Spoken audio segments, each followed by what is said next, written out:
पुण्यात अपघाताची मोठी बातमी समोर येत आहे। जेजुरी मोरगाव रोडवर हा अपघात घडला आहे। या अपघातात 8 जणांचा जागीच मृत्यू झालाय। या घटनेमुळे परिसरात मोठी खळबळ उडाली आहे। पोलीस घटनास्थळी दाखल झाले आहेत। जखमींना तातडीने रुग्णालयात दाखल करण्यात आले आहे।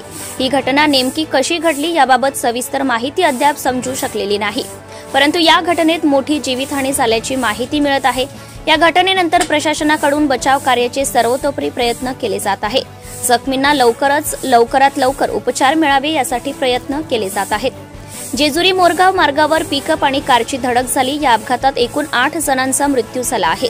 जेजुरीहून बारामतीकडे निघालेली एक कार उभ्या असलेल्या पिकअप टेम्पोला जाऊन धडकली आणि यामध्ये पिकअप टेम्पोमधून साहित्य बाहेर काढणारे त्याचबरोबर कारमधील काही प्रवासी अशा 8 जणांचा मृत्यू झाला आहे, तर 5 जण जखमी झाले आहेत। मृतांमध्ये कारमधील 4 जणांचा समावेश आहे अशी प्राथमिक माहिती देण्यात येत आहे।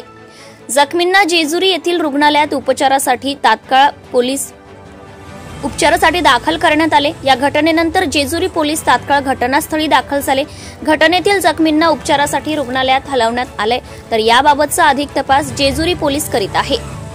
जेजुरी मोरगाव रस्त्यावरील किर्लोस्कर कंपनीजवळील श्रीराम ढाब्यासमोर भरधाव वेगात आलेल्या कारने थांबलेल्या पिकअप टेम्पोला धडक देऊन शेजारीच उभ्या असलेल्या कारवर आदळली। हा अपघात इतका भीषण होता की जागेवरच 8 जणांचा मृत्यू झालाय, तर 5 जण गंभीर जखमी झाले आहेत।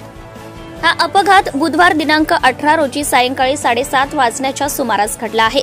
सोमनाथ रामचंद्र वायसे, रामू संजीवन यादव दोघेही राहणार नाझरे कप तालुका पुरंदर, अजय कुमार चव्हाण राहणार उत्तर प्रदेश, अजित अशोक जाधव राहणार कांजळे तालुका भोर, किरण भारत राऊत राहणार पवारवाडी तालुका इंदापूर, अक्षय शंकर राऊत राहणार झारगडवाडी तालुका इंदापूर, अश्विनी शंकर ऐसार राहणार नागणसूर हेद्रे सोलापूर अशी मृतांची नावे असून अन्य एकाची ओळख पटू शकली नाही, तर जखमींची नावेही रात्री उशिरापर्यंत समजू शकली नाही।